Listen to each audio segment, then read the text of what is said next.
In a world reshaped by disruption and driven by innovation, one summit has stood at the forefront of transformation. The Times Group ET Now Global Business Summit. Since 2015, this prestigious platform has brought together the brightest minds, visionary leaders, policymakers, and global pioneers to chart the course of business and society. With India's Prime Minister Shri Narendra Modi as a guiding force, GBS has ignited bold conversations, unveiling groundbreaking strategies that drive progress and prosperity. As GBS 2025 takes center stage under the theme Evolve, Emerge, Expand, the world's foremost thought leaders explored the seismic shifts shaping the global economy and shed light on how can nations adapt. How can businesses thrive? How do we expand possibilities in an interconnected world? This is where the future is reimagined. The 9th edition of the Global Business Summit was graced by the Prime Minister of India, Shri Narendra Modi. The event also witnessed the presence of heavyweight politicians like Minister of Commerce and Industry, Shri Piyush Goyal, Minister of Communication and Development of North-Eastern Region, Shri Jyotiraditya Scindia. In this episode of Global Business Summit, witness some thought-provoking discussions and specially curated presentations, and of course, exclusive one-on-one conversations with the industry stalwarts. Let's hear from Sukant Mishra, Managing Director, Octagone International. He was speaking on the topic of nurturing India's MSMEs and startups, strategies for the next decade. Here are some key takeaways.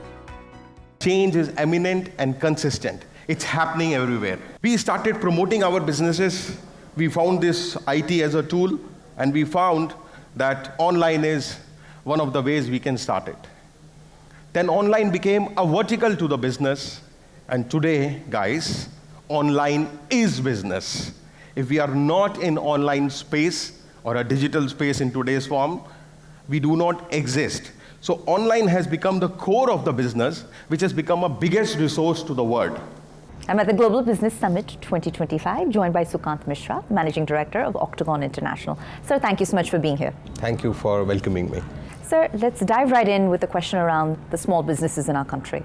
And if they're looking to improve their access to global markets by way of digital trade platforms and e-commerce, where do the solutions lie? As the way I see it right now, India is in the perfect position.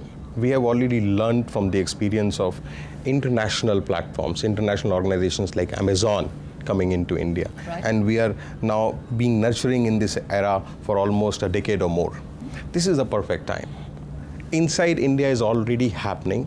Now let's take it outside India. Sure. There are a lot of initiatives which India has taken now. ONDC is one of the examples where India is trying to now build this business internationally. Right. A lot of these private owned organizations like Amazon, Flipkart, Global Hub, these are also helping now to take it forward.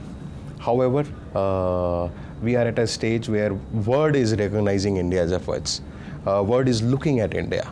So it's all about how faster and efficiently we can reach to these marketplaces. What better way than these digital platforms? India, which is already a leading player globally on digital world itself. Right. Forget about the payments and digital economy. Right. We are the leading players. This is the time to actually open up, break free, simplify the process and procedures, and we can go to absolutely another level. The only thing is that we need to focus on, as you said, grade B and grade C cities, where most of the entrepreneurs are going to come in and give them opportunity to get this international market. Well, sir, a follow-up question there. If we're talking about startups in this country and their success trajectory, how critical is it that our venture capital ecosystem further mature to enable those startups to succeed? Yes. So we are still in a nascent stage, and largely so because of the lack of capital. But the phenomenon after 2020, especially in the last 5-6 years, we have seen some significant investment being made in Indian startups. And this is the time to grow. So, sir, when we talk about the thriving entrepreneurial culture, that homegrown thriving entrepreneurial culture in India, it's largely limited to the major metros. How can tier 2 and tier 3 cities get a bigger bite of the apple? Yeah, so skilling, very much important right now. We are going there. We are looking at Jaipurs and Coimbatores of the world right now. Right. And I'm looking at 100 million entrepreneurs coming in from those B and C cities. Phenomenal number. And it could be a mom and pop shop turning into something valuable. Right. It could be a Jaipur rug guy who has made all of us an international entry just by selling the rugs. So please do not, an India initiative of this smart cities, which is bringing a lot of education in those segments. The only thing is that we need to digitize that fast, increase the IT hardware, and give them this access. There is no stopping. That's what China did. If you look at that mass entrepreneurship in our smaller cities. So we knew China of Shanghai and we knew China of Beijing. Right. Today we know China of Shenzhen and Guangzhou and Kuacha and Nanjing. Right. This is exactly what India must do. Well, as we continue to become an increasingly digital India, we're of course all the more at risk of, cybersecurity threats, right? And fraud and, foul play essentially. What's the solution there in terms of making sure that we're a leg up and a step ahead of the curve, sir? So AI is doing a lot of job for us now, and AI is not going to be something which is essential, it is going to be a necessity. AI will not be a part of business, it will be a business. Sure. And when I'm talking about AI, I'm also talking about securities. I was recently reading on this MasterCard and Visa card, how predictive analysis is helping them to detect the fraud, some unusual activity. HDFC and SBI has applied it now. And it's largely very successful in banking sector. Counterfeit products, counterfeit mitigation risk. Again, there are a lot of softwares today available in hand to be able to do it. And cybersecurity is not an issue to address, it is already an issue with us and we need to manage it. Sure. So unless we bring in those sophisticated tools in the play and be very wary of it, it may be harmful. Well, Sukant, you brought up AI predictive analysis a moment ago, and given it's an unprecedented time in human history, given all the geopolitical volatility that surrounds us, supply chain vulnerabilities have now taken center stage, right? How might AI-powered predictive analysis help us alleviate and address the current situation in the context of supply chains? Examples are in front of you, from home deliveries, right, from Google Maps to Blinkit and Zeptos. Right. Now things are happening at 10 minutes. That means we need inventory efficiencies, right, cost cutting, cost optimization, route optimization, sure, inventory levels at the top. This is all, it's not, it's reaching to a stage where it is a requirement and it is not a luxury anymore. Right. And all these companies today are already adopting such strategies to be able to ascendance into the market or reach to the consumer much better. Otherwise, the cost is going to be so high that survival is almost impossible. Today, Zepto and Blinkit is doing a marvelous job of delivering things to you in 7-8 minutes, right, to your doorstep. Certainly look forward to all that lies ahead, and we wish you all the very best. Thank you so much. Thanks a lot, and well done. Next in line was a panel discussion based on the topic of the Collaboration Code, Uniting Economies, Shaping Futures, where two of the most respected industry leaders, Amit Goenka and Vivek Anand Oberoi from Nisus Finance, shared their opinions on the topic. Here are some snapshots. I have a very firm belief that sustainable urban development is the key to human growth and inter-economic cooperation. We've seen the way cities have been urbanized thanks to energy transition, digitalization, and upliftment across geographic landscapes. I truly believe that you cannot achieve true prosperity in the absence of harmony.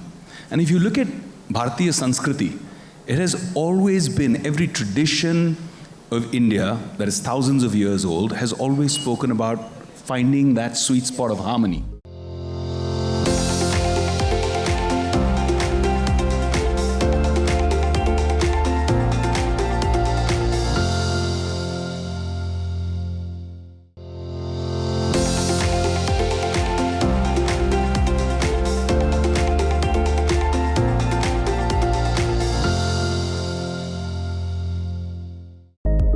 Later on, Amit Goenka from Nisus Finance also took out time for a specially curated conversation. Take a look.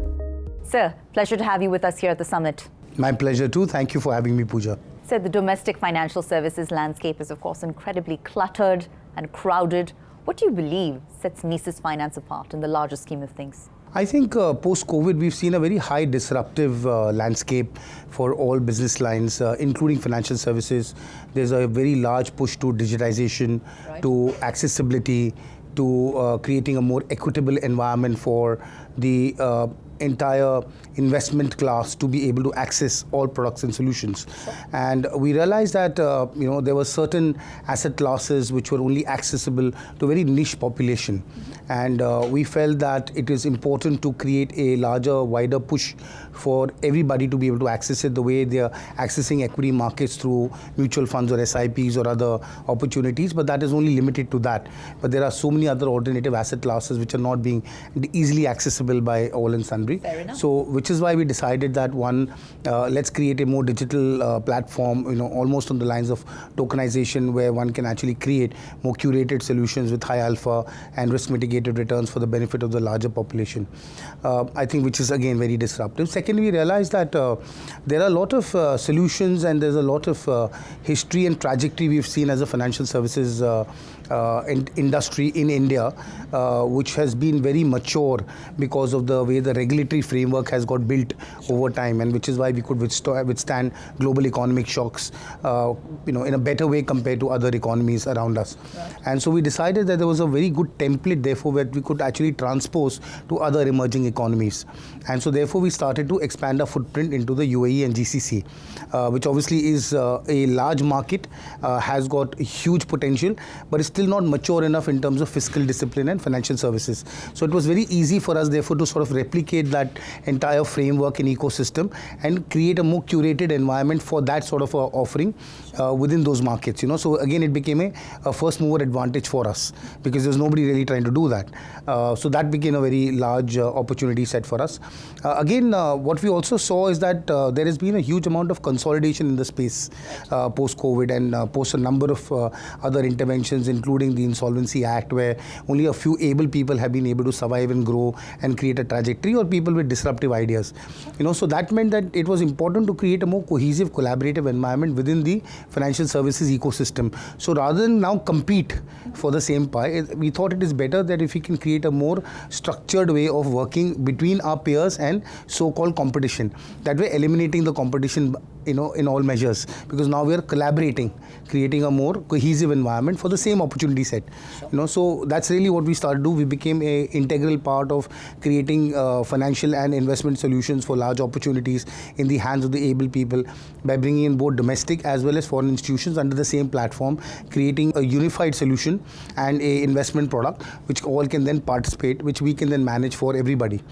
So that made it easier for them to access the India opportunities without having to spend that much of transaction cost and time. So that was a very third important differentiation factor for us. And of course, I think preferences for investors are changing very rapidly. We have seen household savings come down. People have gravitated from keeping money in fixed deposit and gold to being more bold in terms of their investment choices. And I think it was important for us to continuously find those opportunities for them. So we've constantly finding our own blue ocean in this entire, so we're moving away effectively from legacy assets to more new age investment solutions and financing ideas, which are more accessible, which are more understandable, and which are more appealing to the Gen X, Gen Y, Gen Z, and the millennials, the entire sort of investment base. And I think that has been a very, very exhilarating experience for us. Well, Amit, I think you've really set the context in terms of giving us a nice lay of the land when it comes to the broader financial ecosystem. But if we were to hone in on private capital markets in particular, talk to me about the pace with which they've matured and what role you anticipate that Nisus Finance will play going forward in that process. I think it's a fantastic question, Pooja, and I think it's the age for private capital today. When you saw, and one of the best ways to measure that is the growth of what we call the alternative investment fund industry, the AIF regime, because that's really the only platform which attracts, keeps and manages private capital in India. Earlier we had venture capital regime, we had other regimes and PMSs, but this is really the bellwether of managing private capital. So we saw that space of AIFs have grown by close to 230%. It's a staggering figure. It's this a is over staggering what figure. time frame, however? This is over the last 10 years. And it continues to grow at 36% now year on year. And it has reached a point where the commitments today in AIFs are over 13 lakh crores. And if you compare to the mutual fund industry, which is much older, much mature, and far more discovered, it is at about 50 lakh crores. So it is estimated, which is growing at about 16%. So it is estimated that the private capital will end up becoming almost equal to the size of the mutual fund industry in the next 5 years. So that's the pace at which private capital is growing, and it is obviously fueled by aspirations of investors, by ambitions of global investors and LPs who are looking at India as an opportunity set. And so therefore it's a conglomeration of capital, both domestic and global, and ideas and opportunities on one side, which are very curated and thematic in nature, and not generic, when you're only looking at mutual funds or fixed deposits or standard bond offerings. Well, Amit, it's a pleasure to speak with you. It's a pleasure to speak with you here at the Global Business Summit, and we wish you and the entire, Nisus Finance team all the continued success. Thank you very much, and all the very best to you and GBS for this year. Thank you. Powering the future, transforming energy for a sustainable and resilient world was the next panel discussion, where Preeti Bajaj, CEO and MD at Luminous, opined on the issue of sustainability and going green. This is not about going green. Like we spoke about, it's got to make commercial sense for the consumer in the home or in the factory or on the street or in the car, whichever version of consumer you are. Any technologies or any technology that is on a cost curve that requires subsidies to be operational is not a business, as very well articulated. So that's not the goal. Any sustainability that is too hard and the cost curve of getting more water to it or getting other things to it is difficult, and you're going to spend more than what you are going to save, is not necessarily that logical. And there is a glamour around large-scale solar systems. But actually, in the case of sustainability and in the case of solar systems, in what we call distributed energy resources, solar small scale is better. Now, where is India? Today, we don't even have a word that describes small-scale solar. We do not have a small-scale solar association. We do not have a small-scale solar policy framework. We just simply have a solar framework. Majority of it driven by large solar installers and large solar developers. Nothing wrong with that, but where does majority of the country's population live? So we should remain compact. We should take advantage of the fact that that distributed energy resource is down-packed to the house level, down-packed to the farmhouse level, down-packed to the small factory level, down-packed to the small ice cream store level, and stay there. It's already there.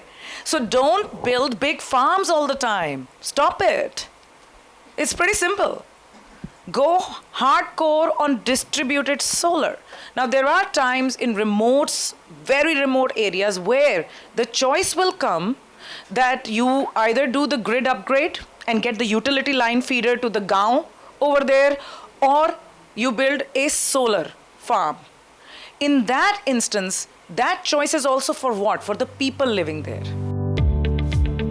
In another conversation, Shinam Ori, MD at Broadridge India, spoke on the topic of fintech and the future formula, how fintech can strike a balance between innovation and regulatory compliance. Here's a sneak peek. Broadridge as an organization has been in existence for over 60 years, primarily based in New York. We are in the space of governance, capital markets, and wealth. Our vision and motto in life is to enable better financial lives. In India, we have been in existence for the last 28 years. And as Broadridge, along with when Broadridge kind of moved out of ADP for about 17 years. We are in the midst of going through a massive transformation. We are really in our next S-curve from an organization standpoint.